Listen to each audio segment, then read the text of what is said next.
사망이라뇨? 우리 아들이 민우가 죽었다고요? 어떻게 된 거예요? 우리 민우한테 무슨 일이 있었길래? 모텔에서 발견됐다고 들었습니다. 아마도 수면 중 심정지가 온 것으로 보입니다. 특별한 외상은 없었고요. 이런 경우 돌연사라고 부르는데 젊은 분들에게도 간혹 발생합니다. 돌연사요? 그게 무슨, 우리 아들은 건강했어요. 조금 말랐을 뿐이지. 도대체 어떻게 된 거야? 왜 민우가 모텔에 있었던 거야? 어제 회사에서 야근을 했대요. 끝나고 나서 다리가 너무 아파서 집에 오기 힘들다고 회사 근처 모텔에서 자고 오겠다고 문자가 왔었어요. 그런데 아침에 연락이 안 돼서 모텔에 전화했더니 모텔 주인이 객실에서 사람이 안 일어난다고 구급차를 불렀다고 설명을 듣는 동안 오향숙 여사님의 가슴은 찢어질 듯 아팠습니다. 아들이 혼자 낯선 모텔방에서 마지막 숨을 거두었다는 사실이 너무 고통스러웠습니다. 사연을 듣고 난 후 각자의 의견을 댓글로 남겨주시기 바랍니다. 사소한 댓글이라도 사연자분에게 큰 힘이 될 수 있습니다. 각색될 수 있고 사연자분의 입장에서 구성될 수 있습니다. 푸른 바다가 둘러싸인 작은 어촌 마을에서 오향숙 여사님은 태어났습니다. 그녀는 수산물 유통업을 하던 부모님 밑에서 일남 이녀 중 둘째로 자라났습니다. 마을은 아름다웠지만 그녀에겐 언제나 답답하게만 느껴졌습니다. 그녀의 꿈은 섬을 벗어나 넓은 세상을 경험하는 것이었습니다. 하지만 인생은 그녀의 계획대로 흘러가지 않았습니다. 고등학교를 졸업할 무렵 그녀는 면사무소에서 일하던 김도현을 만났습니다. 처음엔 단순한 인사로 시작됐지만 점차 둘의 관계는 깊어졌습니다. 오늘 퇴근하고 같이 밥 먹을래요? 바다 보이는 식당에 맛있는 데가 새로 생겼더라고요. 그의 수줍은 제안을 그녀는 거절할 수 없었습니다. 한 번, 두 번 만남이 이어지면서 그들은 서로에게 정이 들었고 결국 결혼을 하게 되었습니다. 나 꼭 이 섬 떠날 거라고 맨날 큰소리 쳤는데 결국 여기 남게 됐네. 오향숙 여사님은 친구들에게 농담 삼아 이런 말을 했지만 마음 한편으로는 조금 아쉬움이 남았습니다. 김도현은 태생부터 고향에 대한 애착이 강한 사람이었습니다. 내가 살 곳은 여기밖에 없어. 우리 아이들도 이 깨끗한 공기 마시면서 자라게 하고 싶어. 그의 단호한 태도에 그녀는 더 이상 도시로 나가자는 말을 꺼내지 않았습니다. 대신 그녀는 새로운 가정을 꾸리는 데 집중했고 곧 민우와 민지 두 아이를 낳으며 평범한 일상을 이어갔습니다. 이렇게 바다 보면서 사는 것도 나쁘지 않네. 애들도 좋아하고. 그녀는 점차 섬에서의 삶에 적응해 갔습니다. 매일 아침 파도 소리를 들으며 일어나 아이들을 챙기고 남편을 배웅하는 생활이 익숙해졌습니다. 도시에 대한 동경은 잊혀지진 않았지만 현실에 안주하는 법을 배워갔습니다. 하지만 그녀의 평화로운 일상은 오래가지 못했습니다. 예상치 못한 비극이 그녀의 가정을 뒤흔들 준비를 하고 있었습니다. 결혼 6년째 되던 해, 오향숙 여사님의 인생은 180도 뒤바뀌었습니다. 그날은 평범한 주말이었고 남편은 친구들과 낚시를 간다고 했습니다. 걱정 마. 저녁 전에 돌아올게. 애들 잘 봐. 아침 일찍 낚시 장비를 챙겨 나가는 남편을 배웅하며 그녀는 평소와 다름없이 집안일을 했습니다. 하지만 저녁이 되어도 밤이 되어도 남편은 돌아오지 않았습니다. 그리고 자정 무렵 마을 이장이 심각한 표정으로 그녀의 집을 찾아왔습니다. 이장의 말에 의하면 낚시 중이던 배가 갑자기 뒤집혔고 다른 사람들은 모두 구조되었지만 술에 취해 있던 김도현만이 물속에서 빠져나오지 못했다고 했습니다. 구조대가 수색했지만 결국 싸늘한 시신으로 발견되었습니다. 그녀는 충격으로 한동안 말도 제대로 못하고 자리에 누워 있었습니다. 하지만 현실은 냉혹했고 장례식을 치르고 나니 그녀 앞에는 더 큰 산이 기다리고 있었습니다. 민우는 겨우 5살, 민지는 이제 막 걸음마를 시작한 나이였습니다. 이제 어떻게 살아야 하지? 내가 뭘 할 수 있지? 오향숙 여사님에게는 특별한 기술도 직장 경험도 없었습니다. 그녀가 할 줄 아는 것이라곤 집안일과 아이를 돌보는 일뿐이었습니다. 결국 그녀는 2 아이를 데리고 친정으로 향했습니다.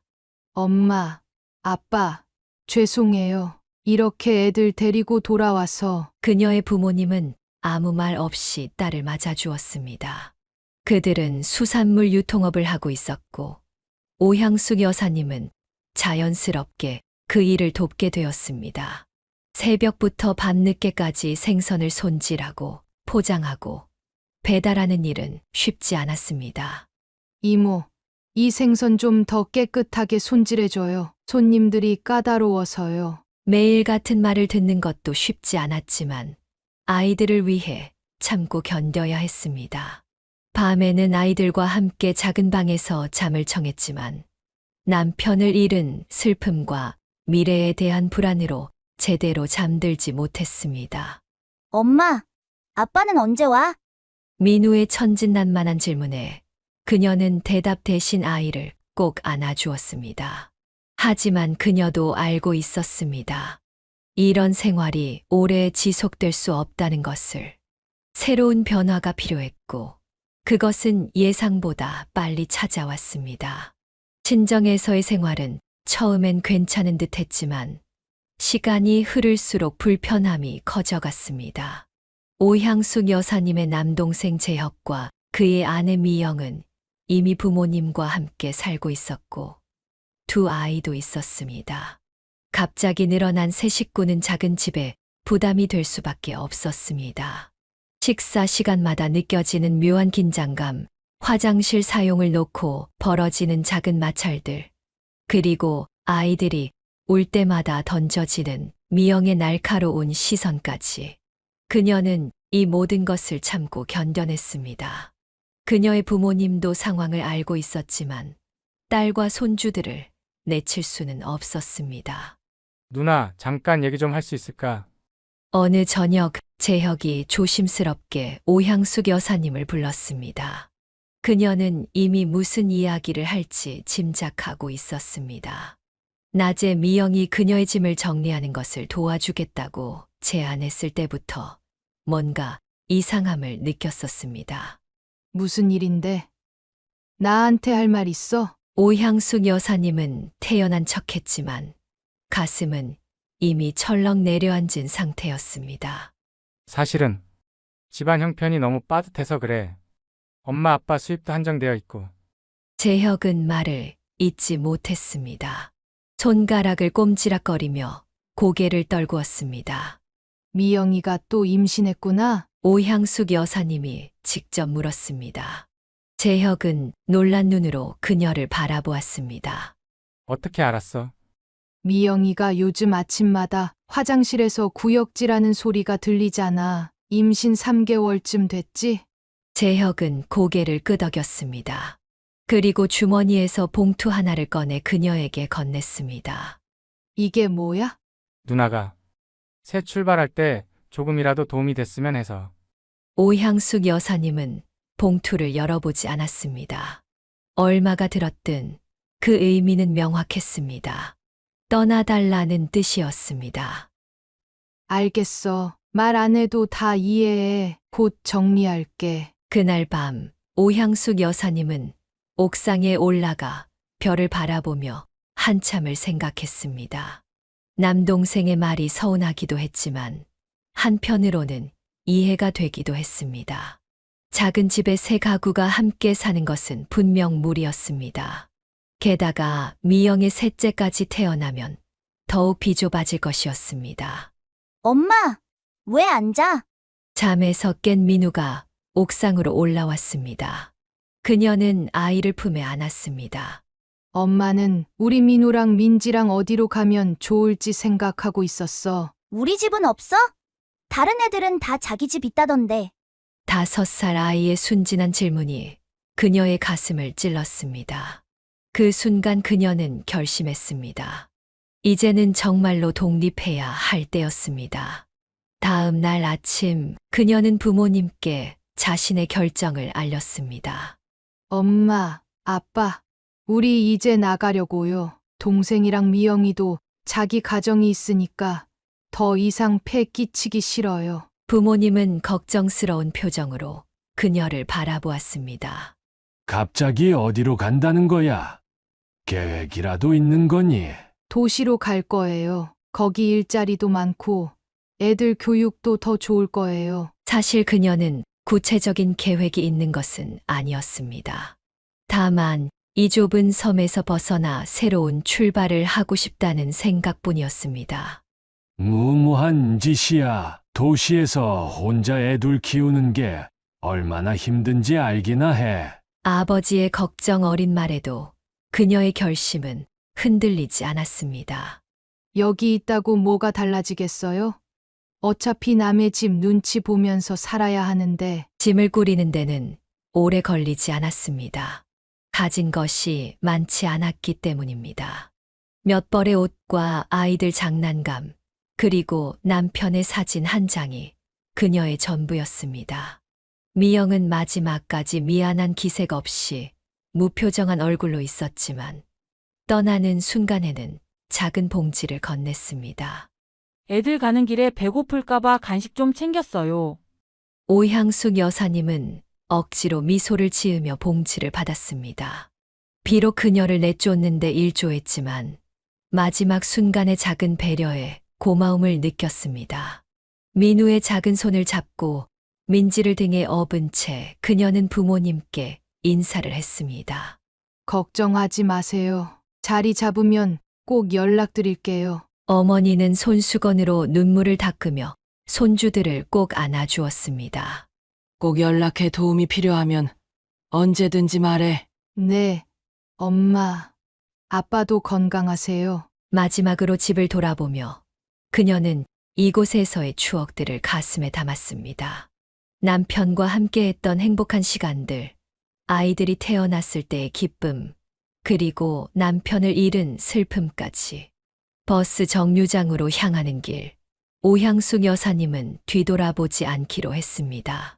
이제는 앞만 보고 나아가야 할 때였습니다.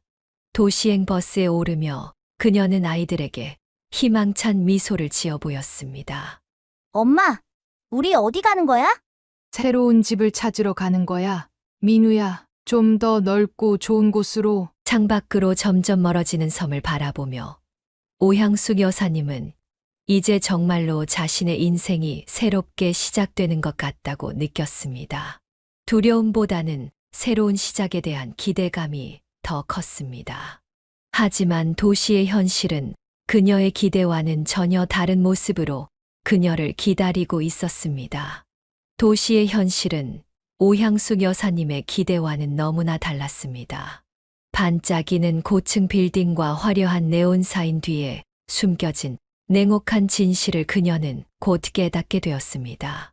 처음 며칠은 여관에서 지냈지만 돈이 빠르게 바닥나자 그녀는 월세가 싼 지하방을 구했습니다. 여기가 우리 새 집이야? 민우는 습기 차고 좁은 방을 보며 실망한 표정을 지었습니다. 천장은 낮고 벽은 곰팡이로 얼룩져 있었습니다. 응. 잠시만 여기서 지내다가 좀 더 좋은 집으로 옮길 거야. 엄마가 열심히 일해서 꼭 더 좋은 집 구해줄게. 오향숙 여사님은 아이들에게 희망을 주기 위해 밝게 말했지만 속으로는 깊은 불안감에 시달렸습니다. 일자리를 구하는 것은 생각보다 훨씬 어려웠습니다. 학력도 경력도 없는 그녀에게 주어진 선택지는 많지 않았습니다. 처음 찾은 식당에서 그녀는 설거지를 하게 되었습니다.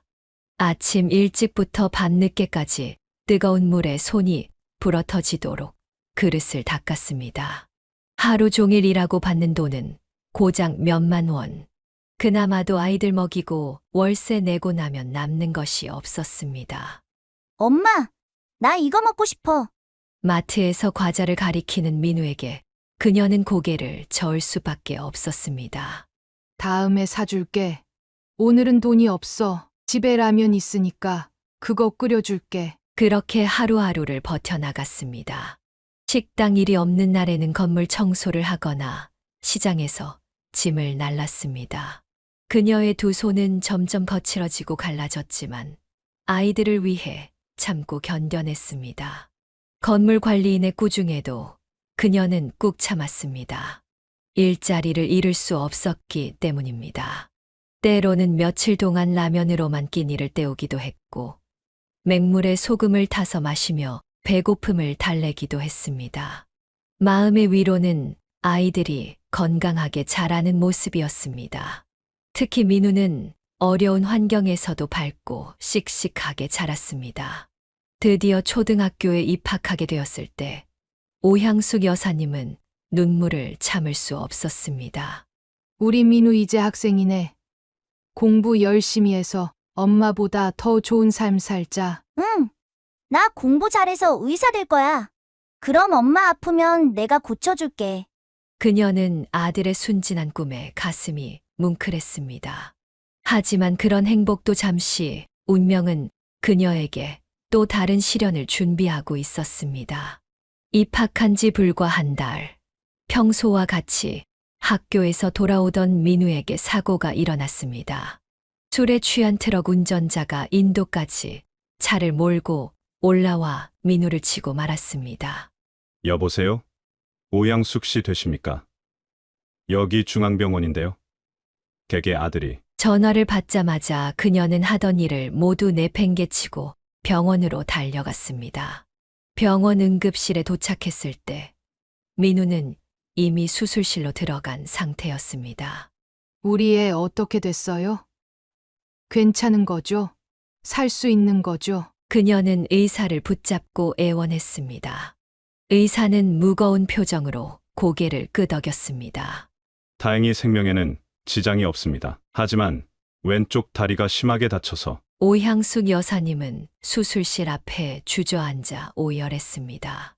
그 순간 그녀는 마치 이 세상에서 혼자 남겨진 것처럼 느껴졌습니다. 여보, 제발 우리 민우 지켜줘. 내가 못 지켜준다면 누가 지켜줘? 우리 아들 살려줘. 그녀는 이미 세상을 떠난 남편을 향해 기도했습니다. 그렇게 밤새 수술실 앞을 지키던 그녀에게 새벽이 되어서야 의사가 다가왔습니다. 수술은 성공적이었습니다. 하지만 왼쪽 다리의 신경이 많이 손상되어서 평생 절뚝거리며 걸을 가능성이 높습니다. 그 말에 오향숙 여사님은 오히려 안도했습니다. 최악의 상황을 예상했던 그녀에게는 아들이 살아있다는 사실만으로도 감사한 일이었습니다.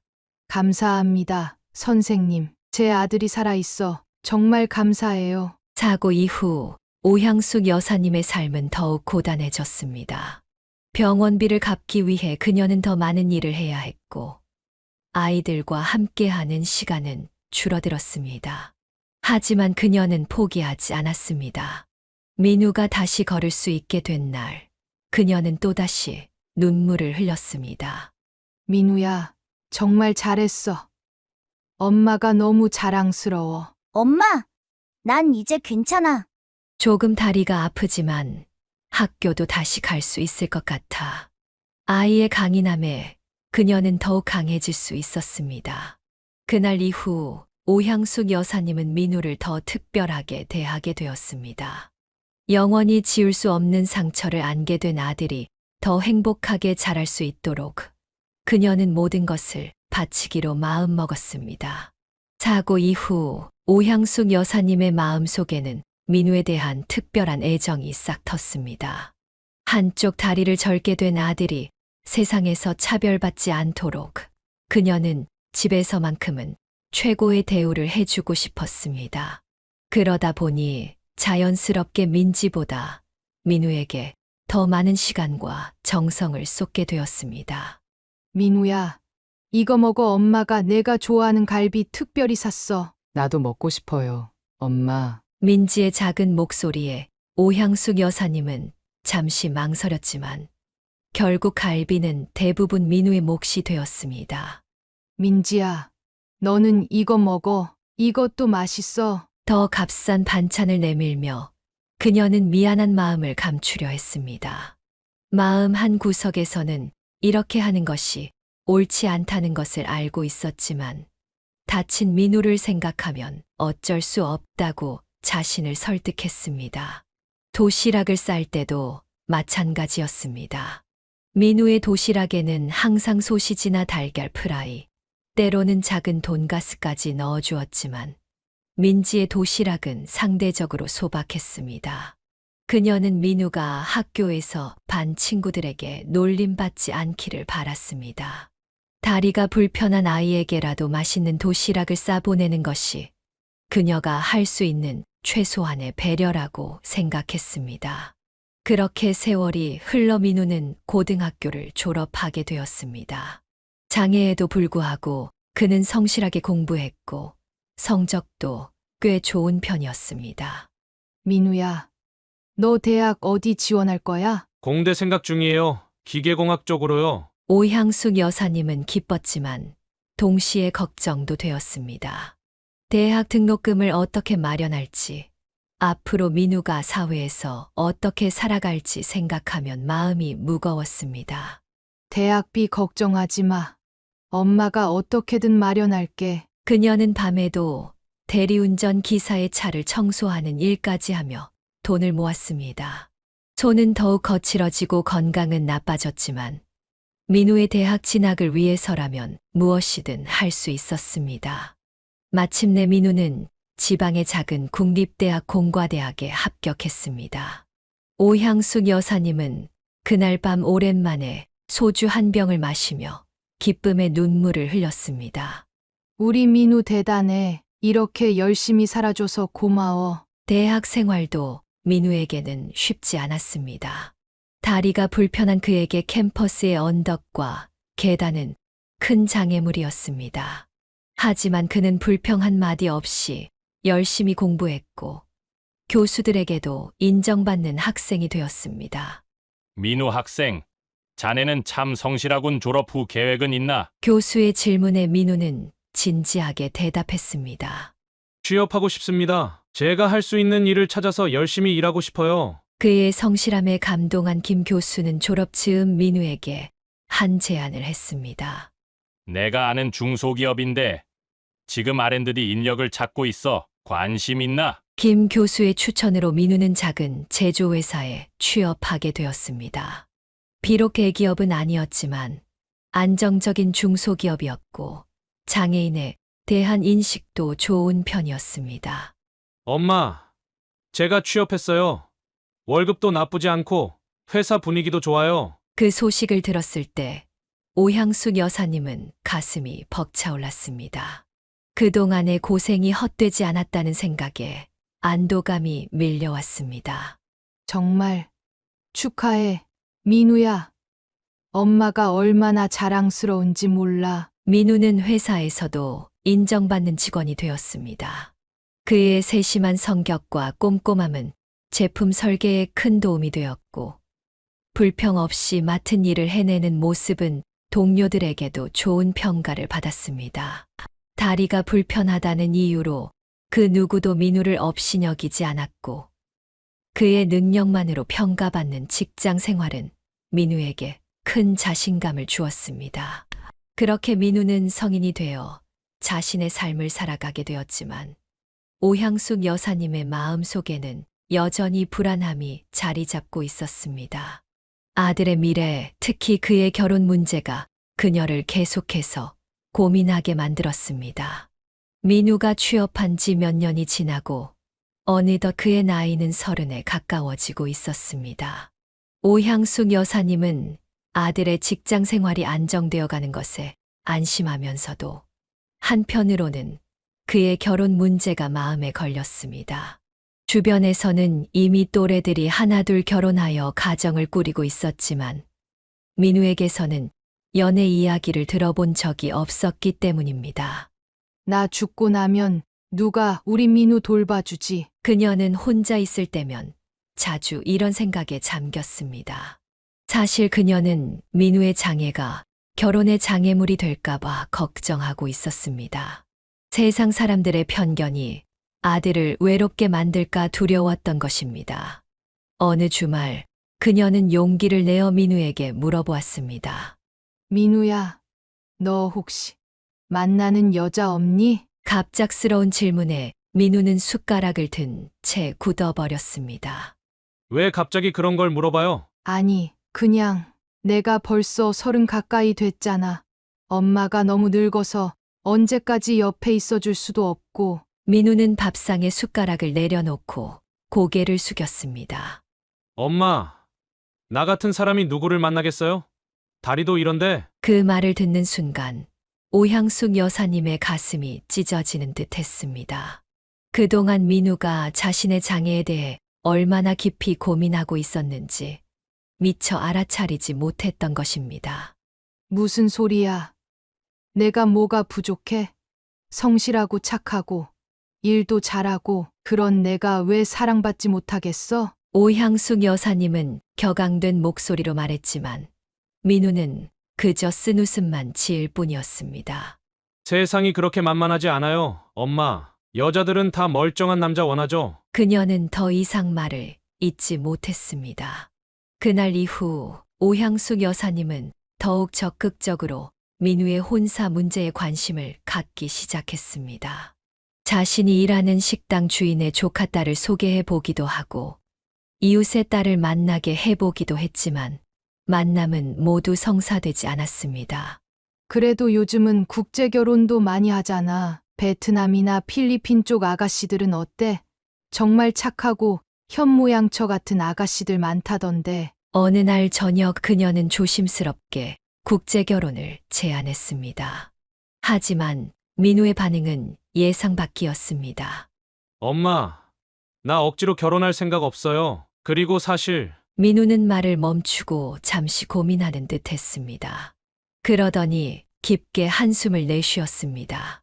사실 내가 요즘 만나는 사람이 있어요. 뭐라고? 정말? 누구?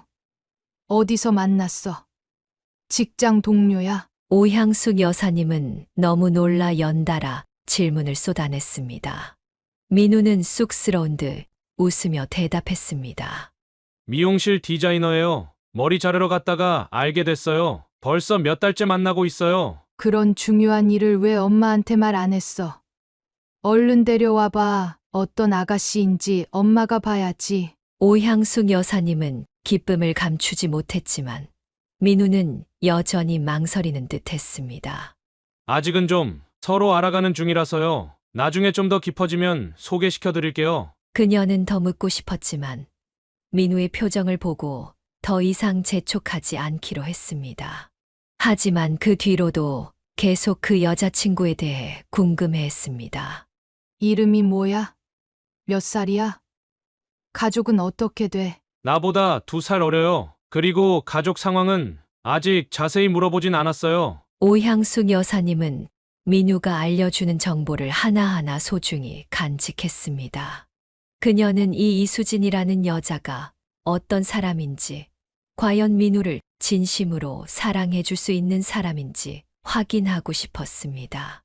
민우야, 그 아가씨가 너 다리 문제 알아? 민우는 잠시 침묵했다가 고개를 끄덕였습니다. 알아요. 처음부터 말했어요. 그래도 수진이는 전혀 개의치 않는다고 했어요. 정말 그런 마음씨 고운 아가씨가 있네. 오향숙 여사님은 반신반의했지만 일단은 기뻐하기로 했습니다. 하지만 그녀의 마음 한구석에는 여전히 불안함이 자리 잡고 있었습니다. 과연 그 아가씨가 진심일까? 우리 민우를 진짜 사랑하는 걸까? 그렇게 2달이 더 지났을 때 민우는 드디어 여자친구를 집으로 데려오겠다고 했습니다. 엄마, 이번 주말에 수진이 데려올게요. 너무 부담스럽게 대하지 마세요. 아직 결혼 얘기까지 나온 건 아니니까. 알았어. 너무 걱정하지 마. 엄마가 뭐 무서운 시어머니라도 되겠니? 그녀는 웃으며 대답했지만 속으로는 벌써부터 긴장되기 시작했습니다. 집안 청소부터 음식 준비까지 그녀는 만반의 준비를 했습니다.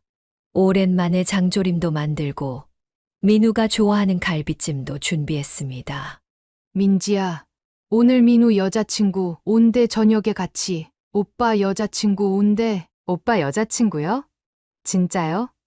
어떤 사람인지 저도 궁금했어요. 성인이 된 민지는 이미 독립해 살고 있었지만 오빠의 여자친구를 만난다는 소식에 기꺼이 시간을 냈습니다.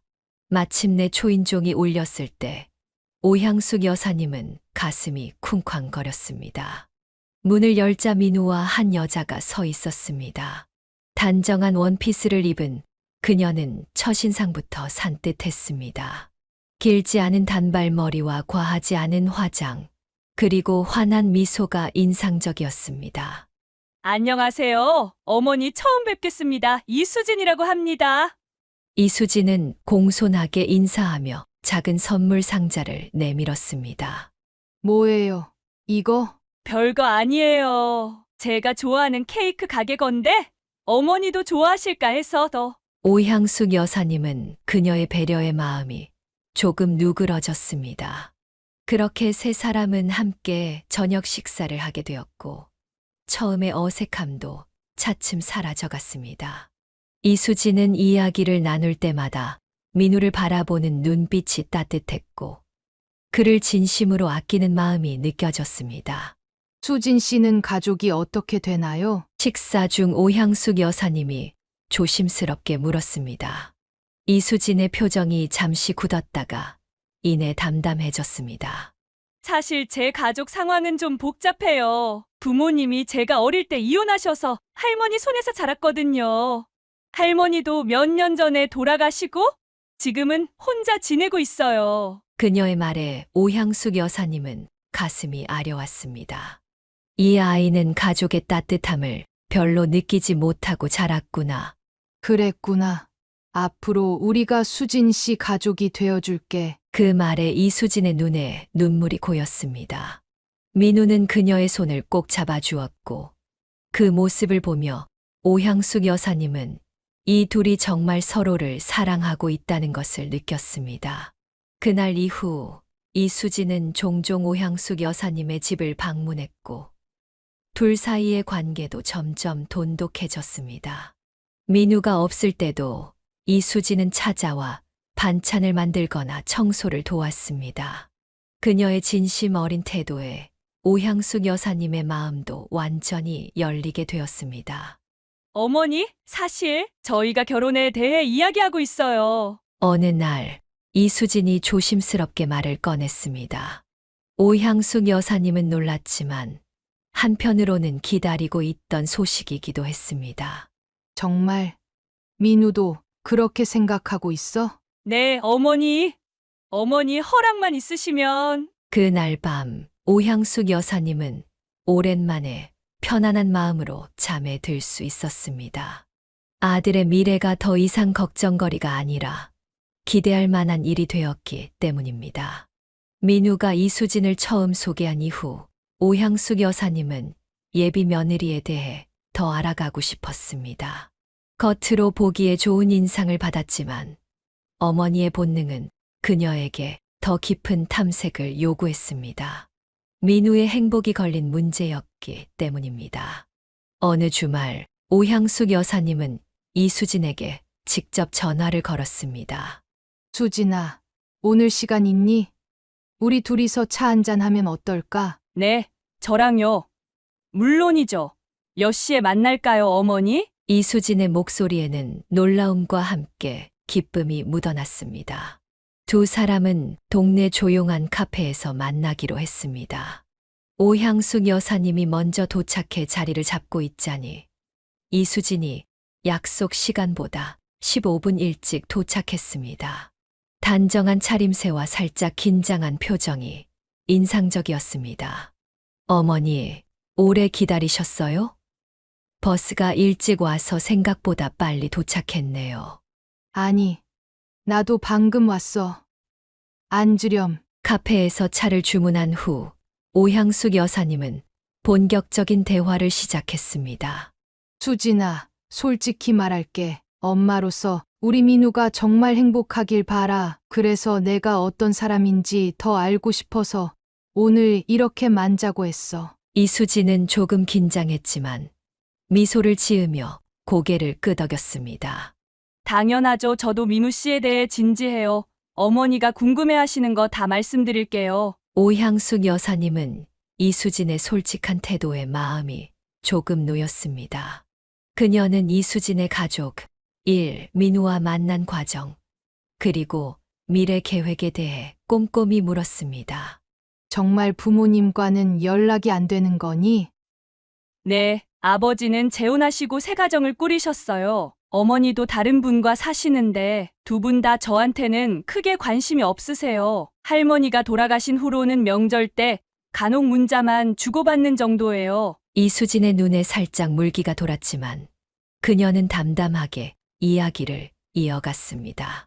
그래도 저는 괜찮아요. 제가 걸어온 길이니까요. 오히려 그런 경험 덕분에 더 단단해졌다고 생각해요. 오향숙 여사님은 이수진의 강인함에 감동했습니다.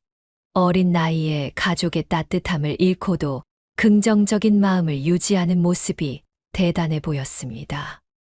민우는 그 다리 문제에 대해 어떻게 생각하니? 오향숙 여사님이 조심스럽게 질문했습니다. 이수진은 진지한 표정으로 대답했습니다. 처음 만났을 때부터 알았어요. 민우 씨가 자신을 낮추는 말을 많이 했거든요. 하지만 저는 그런 거 전혀 신경 안 써요. 저는 민우 씨의 마음을 사랑해요. 그의 성실함, 따뜻함, 그리고 가족을 생각하는 마음이요. 그 말을 듣는 순간 오향숙 여사님의 눈시울이 붉어졌습니다. 아들을 진심으로 아끼는 마음이 느껴졌기 때문입니다. 수진아, 고맙다. 우리 민우가 널 만나서 정말 다행이야. 아니에요, 어머니. 제가 더 감사해요. 이렇게 좋은 사람을 만나게 해주셔서요. 카페를 나와 동네를 산책하면서 두 사람의 대화는 더욱 깊어졌습니다. 이수진은 자신의 어린 시절 이야기, 미용사가 되기까지의 과정, 그리고 민우를 만나 사랑하게 된 과정을 진솔하게 털어놓았습니다. 처음에는 그저 단골 손님이었는데 점점 민우 씨의 배려심에 마음이 끌렸어요. 다른 남자들과 달리 허세나 과시가 없었거든요. 그냥 있는 그대로의 자신을 보여주는 모습이 좋았어요. 오향숙 여사님은 이수진의 이야기를 들으며 민우에 대한 그녀의 진심을 확인할 수 있었습니다. 겉모습이 아닌 내면을 보는 이수진의 눈은 맑고 순수했습니다. 어머니, 사실 제가 드릴 말씀이 하나 더 있어요. 산책을 마치고 헤어질 무렵 이수진이 조심스럽게 말을 꺼냈습니다. 민우 씨와 저는 결혼식 없이 혼인신고만 하려고 해요. 두 분 다 화려한 결혼식에 관심이 없어서요. 그리고 돈도 아껴서 나중에 집 마련하는 데 쓰고 싶고요. 오향숙 여사님은 잠시 생각에 잠겼습니다. 아들의 결혼식을 보는 것은 그녀의 작은 소망이었습니다. 하지만 두 사람의 뜻을 존중해주고 싶은 마음도 컸습니다. 그래. 너희가 원하는 대로 하렴. 결혼식이 뭐 그리 중요하니? 둘이 평생 서로 아끼고 사랑하며 사는 게 중요한 거지. 이수진은 안도의 표정을 지으며 오향숙 여사님의 손을 꼭 잡았습니다. 고마워요, 어머니. 약속할게요. 민우 씨를 정말 행복하게 해줄게요. 그날 집으로 돌아오면서 오향숙 여사님은 마음이 편안해졌습니다. 가슴 속에 있던 불안과 걱정이 이수진과의 대화로 많이 해소된 듯 했습니다.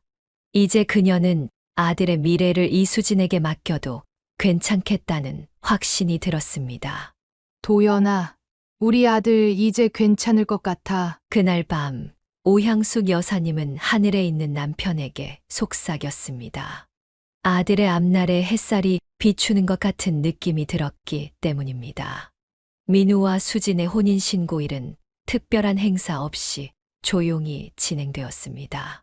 오향숙 여사님과 민지, 그리고 두 사람이 같이 구청에 가서 신고를 마친 후 동네 갈비집에서 소박한 식사를 했을 뿐이었습니다.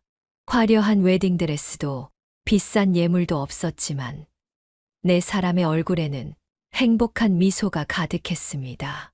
내가 여기서 맛있는 갈비찜 시켰으니까 실컷 먹어. 이게 우리 식구의 결혼 축하 식사야. 오향숙 여사님은 기쁜 마음에 평소보다 더 많은 음식을 주문했습니다.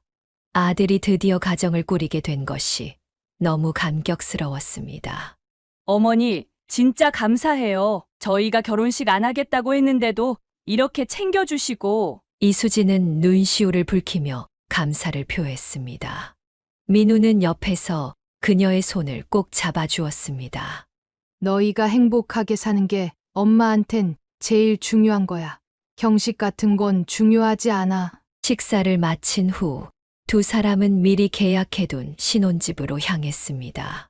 그곳은 도시 외곽의 작은 다세대 주택 반지하였습니다. 협소하고 습기가 있었지만 두 사람의 수입으로 감당할 수 있는 최선의 선택이었습니다. 좀 좁지? 햇빛도 잘 안 들어오고 미안해. 민우는 집으로 들어서며 미안한 표정을 지었습니다. 하지만 이수진은 밝게 웃으며 고개를 저었습니다. 무슨 소리야? 우리 집이 생겼다는 게 얼마나 좋은데 내가 예쁘게 꾸밀 거야. 조금만 기다려봐. 이수진의 말대로 그녀는 작은 집을 아늑하고 따뜻한 공간으로 변모시켰습니다. 알뜰하게 모아둔 돈으로 작은 화분들을 사들이고 직접 커튼을 만들고 벽에 사진들을 걸었습니다. 단조로운 공간에 생기가 돌기 시작했습니다. 두 사람은 소소한 일상 속에서도 행복을 찾아갔습니다. 민우는 회사에서 성실하게 일했고 이수진은 미용실에서 일하면서도 집안일을 소홀히 하지 않았습니다. 서로를 배려하고 아끼는 마음이 그들의 작은 집을 따뜻하게 만들었습니다. 특히 이수진은 시어머니 오향숙 여사님을 진심으로 공경했습니다. 일주일에 2번은 꼭 전화를 드렸고 주말마다 찾아가 집안일을 도왔습니다. 어머니, 제가 반찬 좀 만들어 왔어요. 이번엔 총각김치하고 장조림이에요. 아이고, 뭘 이런 걸 다 해왔어. 너도 바쁠 텐데. 괜찮아요. 어머니가 좋아하시는 걸 해드리고 싶었어요. 명절이나 제사 때면 이수진은 전날부터 오향숙 여사님의 집에 와서 음식 준비를 도왔습니다. 젊은 며느리가 귀찮아할 법도 한데 이수진은 오히려 배우려는 자세로 임했습니다. 어머니, 이 떡국 만드는 비법 좀 알려주세요. 민우 씨가 어머니 떡국 정말 좋아한다고 했거든요. 그래? 사실 별거 없어. 그냥 멸치랑 다시마로 육수 우려내고 여기에 소고기 볶은 거 넣고. 그렇게 시어머니와 며느리 사이의 정은 깊어갔습니다. 오향숙 여사님은 점점 이수진을 친딸처럼 여기게 되었고 민우가 좋은 배우자를 만난 것에 깊이 감사했습니다. 결혼 1년 차가 되던 해 이수진은 기쁜 소식을 가지고 왔습니다.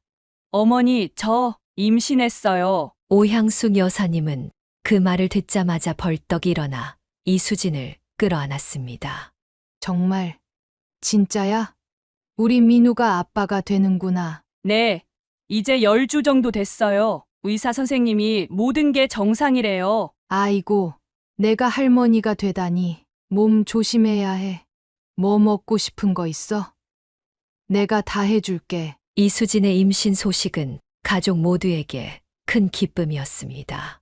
민우는 예비 아빠가 된다는 생각에 더욱 열심히 일했고 오향숙 여사님은 손주를 위한 준비로 분주했습니다.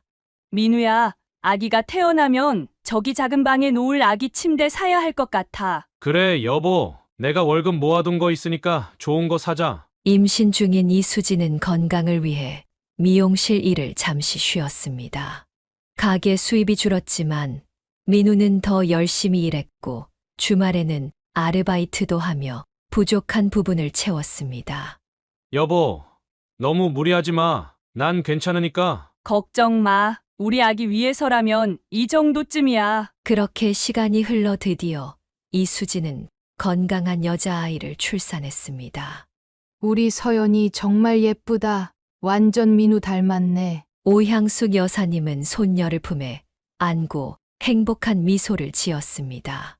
서연이의 탄생은 그녀에게 제2의 인생을 선물한 것 같았습니다. 매일 아침 일어나면 가장 먼저 손녀 생각이 났고 자투리 시간마다 아기 옷을 떠버렸습니다. 어머니, 이렇게 자주 와주셔서 정말 감사해요. 제가 혼자 아기 보기가 좀 버거웠거든요. 뭘, 내 손녀인데 너는 몸조리 잘하고 아기는 내가 볼게. 출산 후 이수진의 회복을 돕기 위해 오향숙 여사님은 거의 매일 민훈의 집에 가서 집안일을 도왔습니다. 서연이를 돌보는 일은 힘들었지만 그녀에게는 큰 기쁨이었습니다. 그렇게 내 식구의 행복한 일상이 이어졌습니다.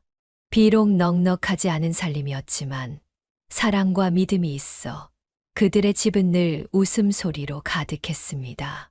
오향숙 여사님은 이런 아들 가족을 볼 때마다 가슴이 뿌듯했습니다. 그녀는 종종 하늘에 있는 남편에게 말을 건넸습니다.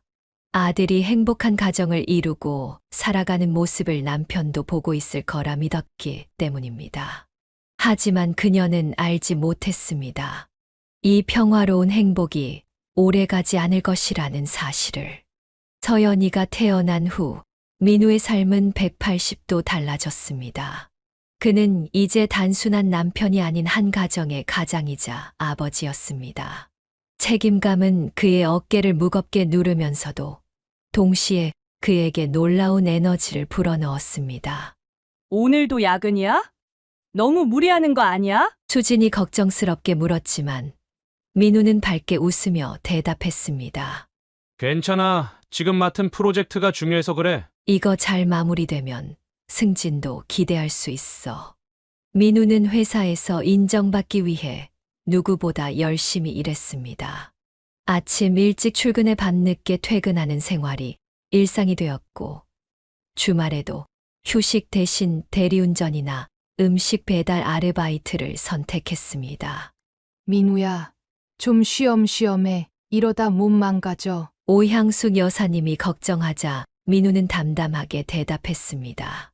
걱정 마세요. 엄마, 전 괜찮아요. 지금 서연이가 자라는 중요한 시기잖아요. 좋은 것도 먹이고 나중엔 학원도 보내고 돈이 많이 필요해요. 그래도 건강이 제일이야. 내가 아프면 다 소용없어. 민우는 말없이 고개만 끄덕였지만 그의 생활 패턴은 바뀌지 않았습니다. 오히려 더 바빠졌습니다. 회사에서는 신제품 개발팀에 합류하게 되어 업무 강도가 높아졌고 주말에는 더 많은 시간을 아르바이트에 할애했습니다. 그러던 어느 날 오향숙 여사님은 오랜만에 아들 집에 방문했을 때 민우의 모습에 깜짝 놀랐습니다. 한 달 만에 보는 아들의 얼굴은 헬쑥하게 변해 있었고 눈 밑에는 다크서클이 짙게 내려앉아 있었습니다. 민우야, 너 어쩌다 이렇게 됐어? 얼굴이 반쪽이 됐잖아. 괜찮아요. 엄마, 요즘 일이 좀 많아서 그래요. 금방 적응할 거예요. 하지만 오향숙 여사님의 눈에는 아들의 상태가 결코 괜찮아 보이지 않았습니다. 민우는 이전보다 5kg 이상 체중이 줄어 있었고 항상 활기찼던 목소리도 기운이 없었습니다.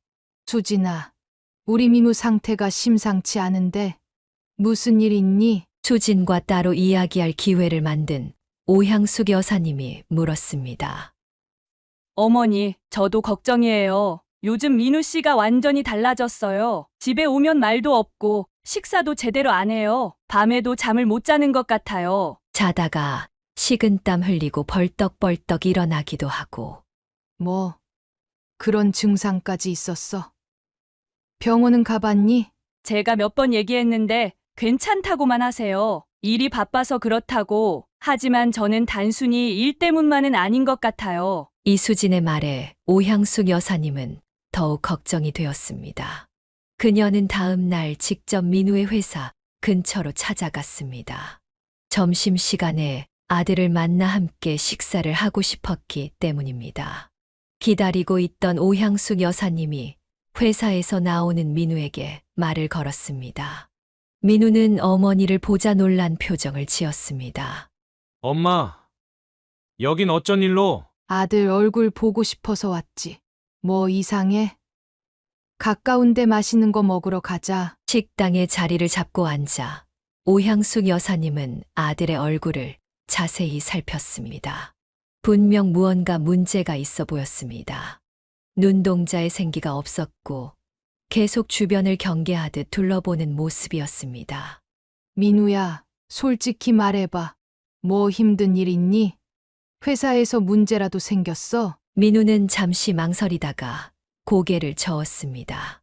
아니에요, 엄마. 그냥 최근에 업무가 바빠져서 새 프로젝트 맡았거든요. 책임감도 크고 적응하는 게 좀 힘들어서 그래요. 정말 그것뿐이야? 수진이가 내가 밤에 잠도 못 자고 식은땀 흘린다던데. 민우는 숟가락을 내려놓고 한숨을 쉬었습니다. 그냥 스트레스가 좀 있어요. 잘 될 거예요. 엄마, 걱정하지 마세요. 식사 내내 오향숙 여사님은 아들에게서 더 자세한 이야기를 끌어내려 했지만 민우는 입을 굳게 다물었습니다.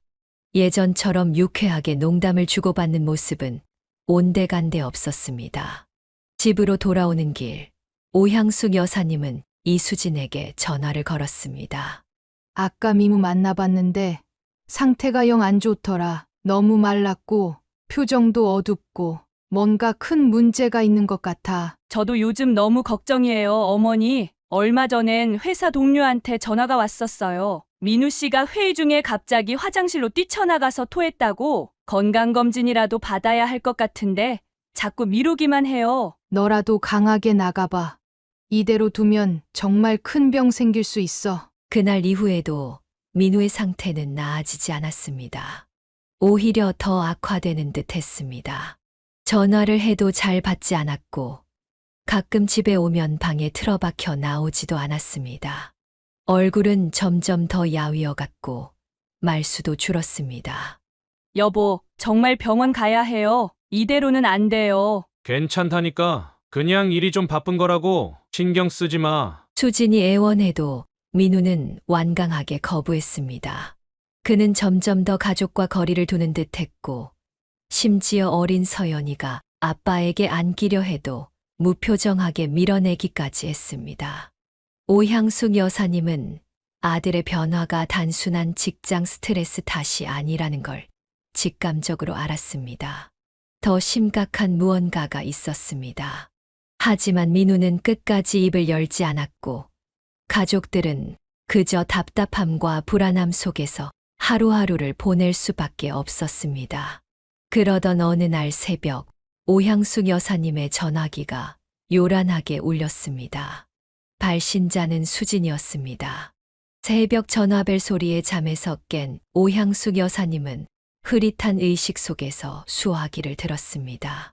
그런데 수화기 너머로 들려온 이수진의 목소리는 충격적이었습니다. 울음으로 뒤섞인 그녀의 목소리는 불길한 예감을 느끼게 했습니다. 어머니, 민우 씨가 병원에 실려갔어요. 의식이 없대요. 뭐라고? 무슨 말이야 그게? 오향숙 여사님은 순간 숨이 멎는 듯 했습니다. 손발이 차갑게 식어가는 것을 느끼며 간신히 말을 이었습니다. 어디? 어느 병원?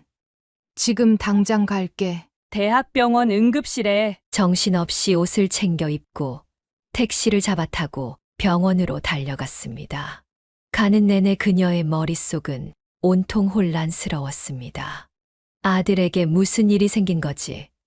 아파 보이긴 했지만 설마 이렇게 갑자기 꿈이길, 악몽이길 바라며 병원에 도착했지만 그녀를 기다리고 있던 것은 더 큰 충격이었습니다.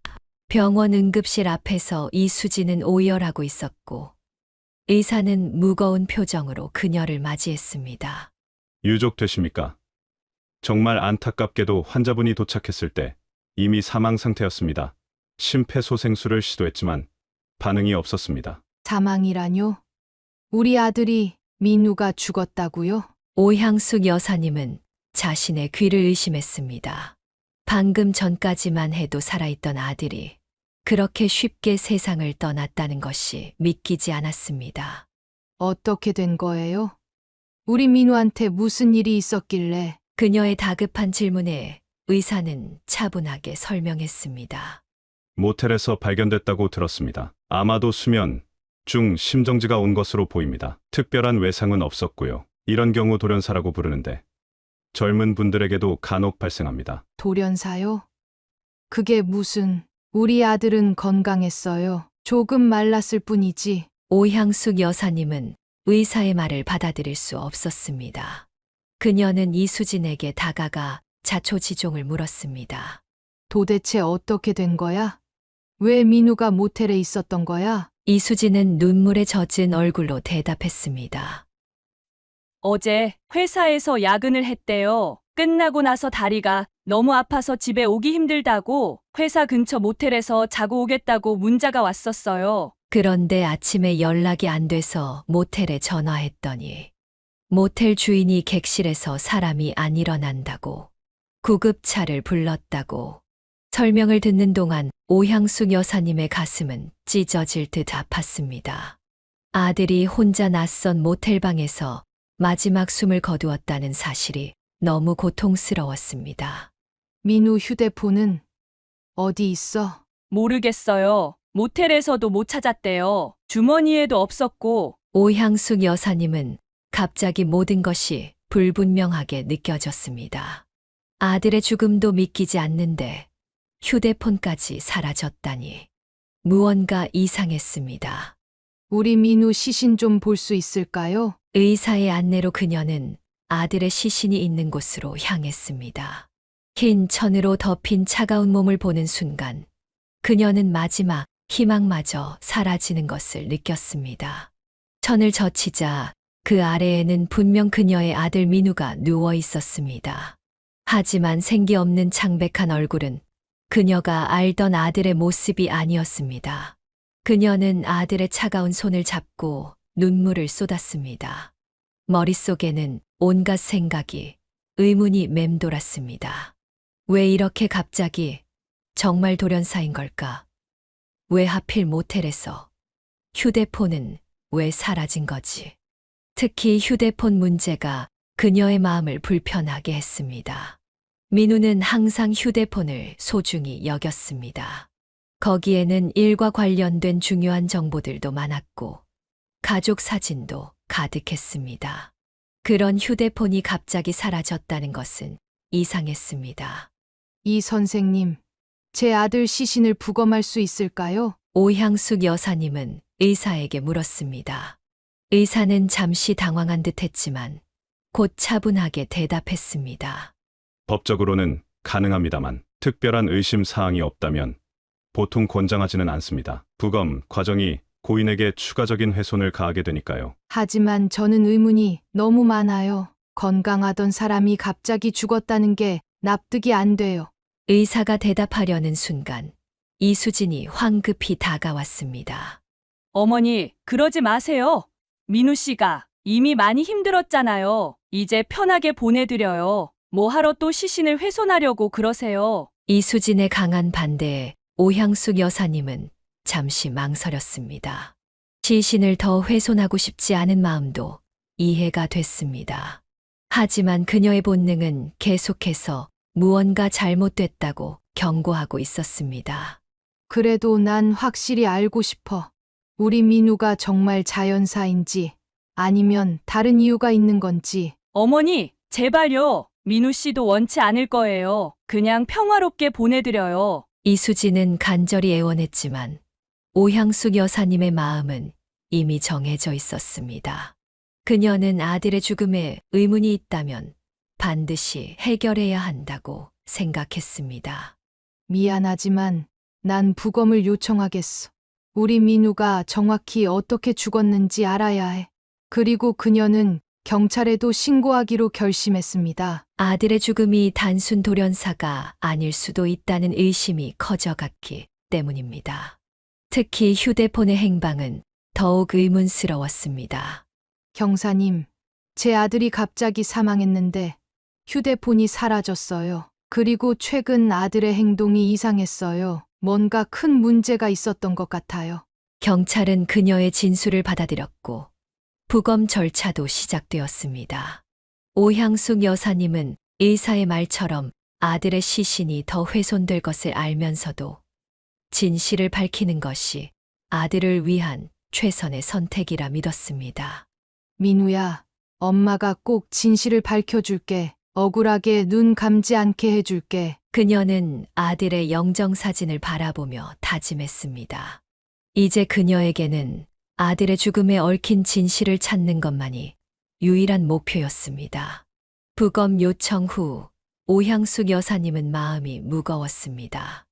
아들의 시신이 차가운 해부대 위에 놓인다는 생각만으로도 가슴이 찢어질 듯했지만 진실을 밝히는 것이 민우를 위한 길이라 믿었습니다. 부검은 대학병원 법의학과에서 진행되었고 그녀는 결과를 기다리며 초조한 시간을 보냈습니다. 유족분, 잠시 시간 괜찮으신가요? 1차 부검 결과가 나왔습니다. 법의학 교수가 그녀를 조용한 상담실로 안내했습니다. 오향숙 여사님은 심장이 미친 듯이 뛰는 것을 느끼며 의자에 앉았습니다. 말씀해 보세요. 우리 아들이 어떻게 된 건가요? 법의학 교수는 서류를 펼치며 조심스럽게 말을 꺼냈습니다. 고인의 위 내용물과 혈액에서 특이 물질이 검출되었습니다. 현재로선 정확한 성분 분석이 더 필요하지만 초기 검사 결과로는 농약 계열의 독성 물질로 추정됩니다. 독성 물질이요?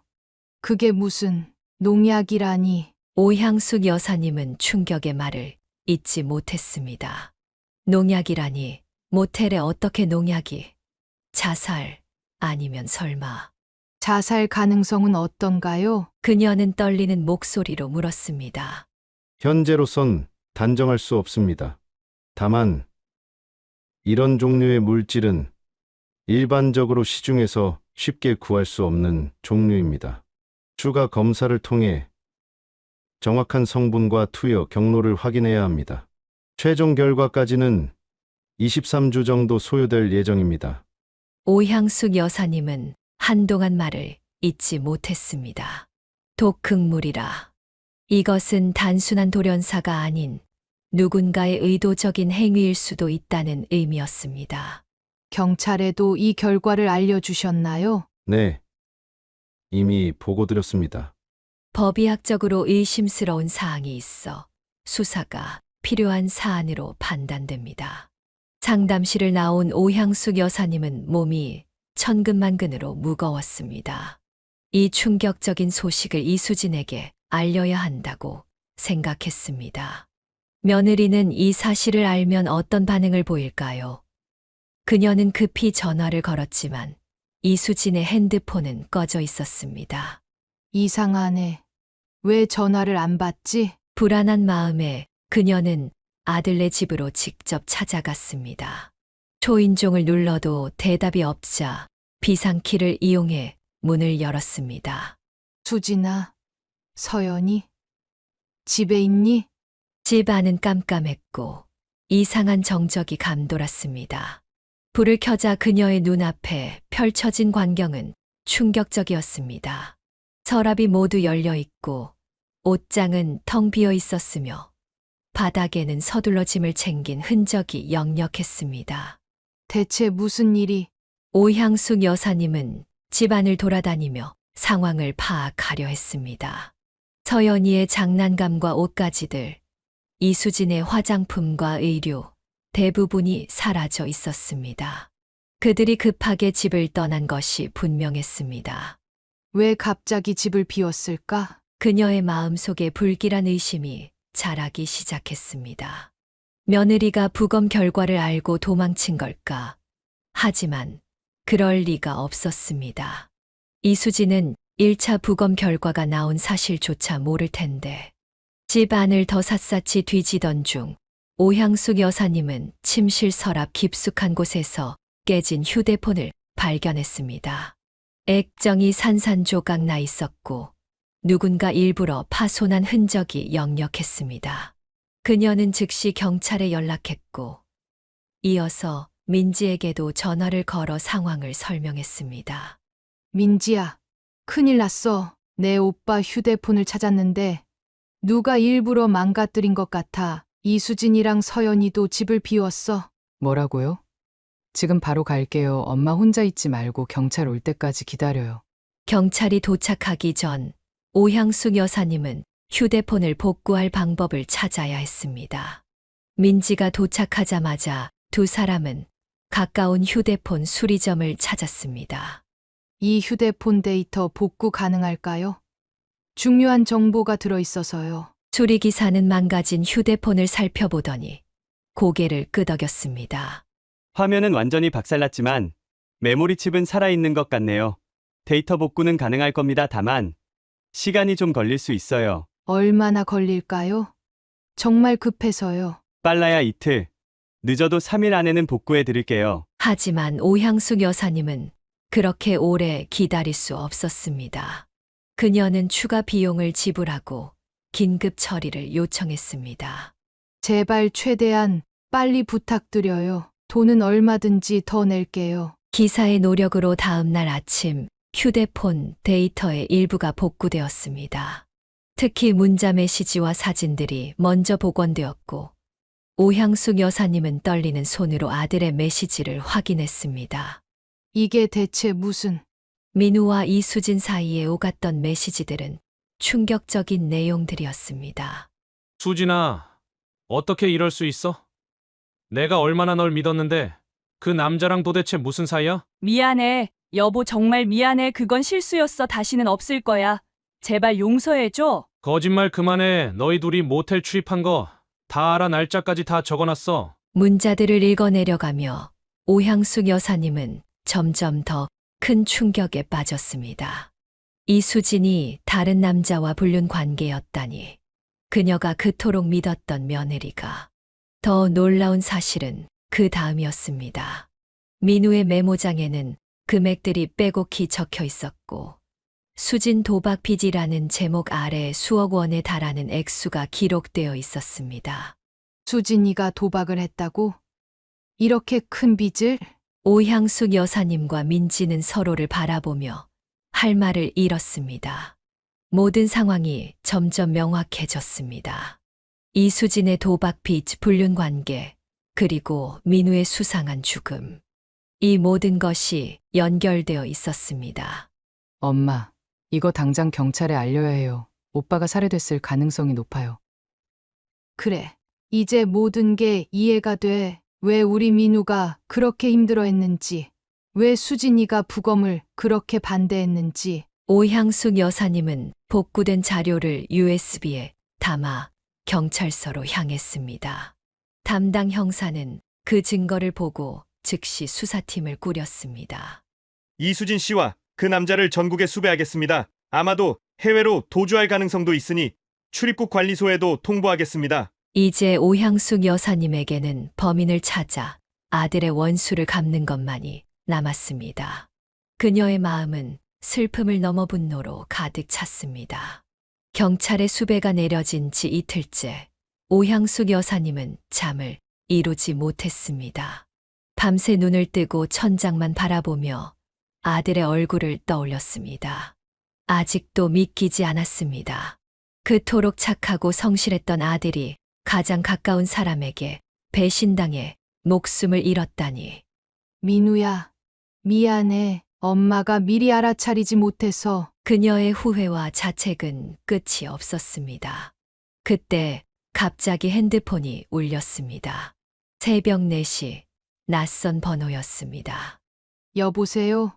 누구세요? 수화기 너머로 작고 떨리는 목소리가 들렸습니다. 할머니. 서연이 맞니? 어디 있어? 오향숙 여사님은 벌떡 일어났습니다. 손녀의 목소리를 듣는 순간 심장이 쿵쾅거렸습니다. 나 무서워요. 엄마랑 이상한 아저씨랑 같이 있는데. 서연아, 지금 어디 있는 거야? 주변에 뭐가 보여? 큰 건물이에요. 사람들이 많고 버스가 있어요. 혹시 터미널이니? 고속버스 타는 곳? 네, 엄마가 자는 동안 엄마 핸드폰으로 할머니한테 전화했어요. 오향숙 여사님은 즉시 경찰에 연락했습니다. 그리고 자신도 서둘러 옷을 갈아입고 택시를 불러 터미널로 향했습니다. 가는 내내 손녀의 안전만이 걱정되었습니다. 수진이 도망치다 서연이를 버리면 어쩌지? 혹시 아이에게 해코지라도 하면? 터미널에 도착하자 새벽임에도 불구하고 꽤 많은 사람들이 있었습니다. 출국을 위한 첫 버스를 기다리는 사람들로 붐볐습니다. 오향숙 여사님은 급히 주변을 살폈습니다. 그녀는 다시 전화를 걸었지만 이번에는 받지 않았습니다. 불안감이 점점 커졌습니다. 그때 멀리서 익숙한 모습이 보였습니다. 푸드코트 쪽에 이수진과 한 남자가 앉아 있었고 그 옆에는 서연이가 머리를 숙인 채 앉아 있었습니다. 오향숙 여사님은 즉시 경찰에게 위치를 알렸고 조심스럽게 다가갔습니다. 아직 경찰이 도착하지 않았지만 손녀를 그냥 둘 수는 없었습니다. 서연아, 오향숙 여사님의 목소리에 서연이가 고개를 들었습니다. 그 눈에는 안도감과 기쁨이 가득했습니다. 할머니, 서연이가 자리에서 일어서려 했지만 이수진이 재빨리 그녀의 팔을 붙잡았습니다. 그제야 수진과 남자가 오향숙 여사님을 발견했습니다. 어머니! 수진의 얼굴이 하얗게 변했습니다. 옆에 남자도 당황한 기색이 역력했습니다. 수진아, 서연이 이리 보내. 오향숙 여사님은 최대한 차분하게 말했습니다. 하지만 그녀의 눈에는 분노가 가득했습니다. 안 돼요. 서연이는 제 딸이니까. 그래, 내 딸이지. 하지만 우리 민우 독살한 살인범의 딸이 아니야. 그 말에 이수진이 움찔했습니다. 남자는 슬그머니 일어서더니 출구 쪽을 살폈습니다. 살인범이라뇨? 무슨 소리 하시는 거예요?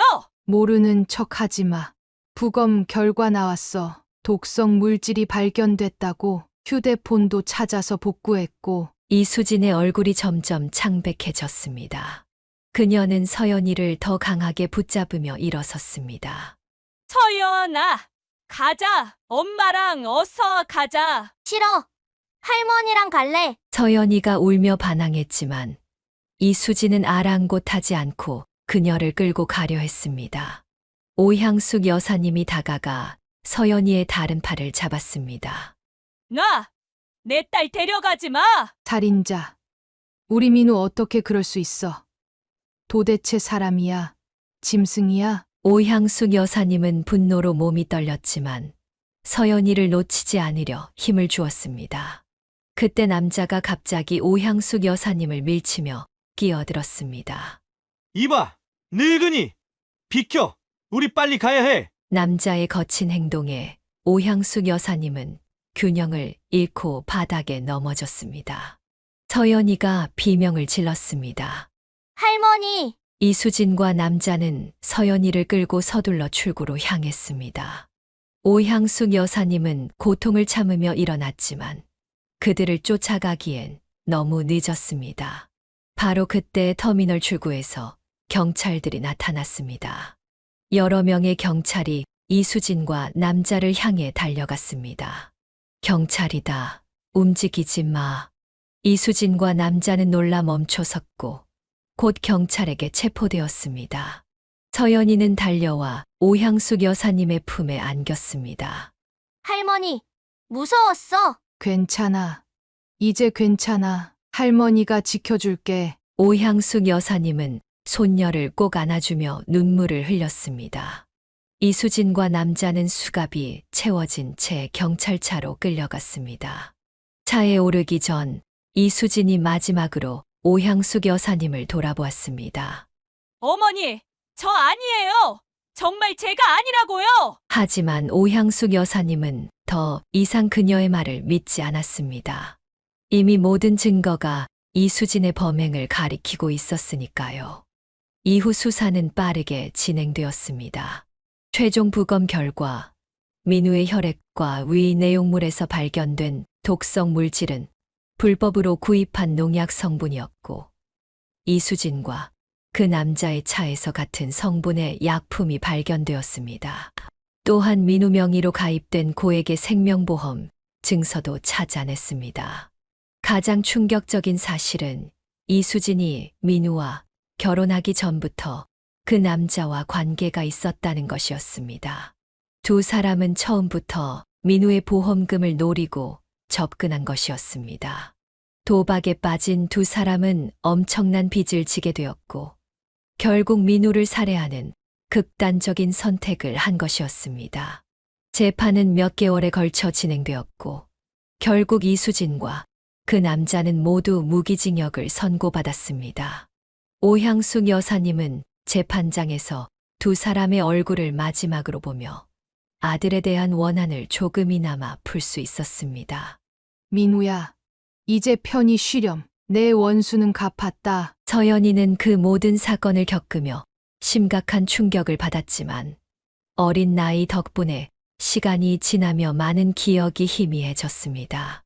오향숙 여사님은 손녀에게 아버지는 사고로 돌아가셨고 어머니는 다른 남자를 따라 떠났다고만 말해 주었습니다. 잔인한 진실은 서연이가 감당하기에 너무 큰 상처였기 때문입니다. 할머니, 엄마는 언제 돌아와요? 가끔 서연이가 물을 때면 오향숙 여사님은 마음이 아팠습니다. 엄마는 멀리 갔어. 서연아, 하지만 할머니가 항상 서연이 곁에 있을 거야. 그렇게 오향숙 여사님은 손녀와 함께 새로운 삶을 시작했습니다. 처음에는 경제적으로도 정신적으로도 힘든 시간이었지만 점차 안정을 찾아갔습니다. 민지도 자주 찾아와 조카를 돌봐주었고 가족의 상처는 조금씩 아물어갔습니다. 도연아, 민우야, 너희가 못다한 사랑 내가 서연이에게 다 줄게. 밤하늘의 별을 보며 오향숙 여사님은 남편과 아들에게 속삭였습니다. 그녀의 품에 안겨 잠든 서연이의 작은 숨소리가 그녀에게 살아갈 힘을 주었습니다. 사연을 듣고 댓글을 남겨주시기 바랍니다. 사소한 의견일지라도 사연자분에게는 큰 힘이 됩니다. 노골적인 악성 댓글은 사연자분에게 상처가 될 수 있으니 삼가주시기 바랍니다.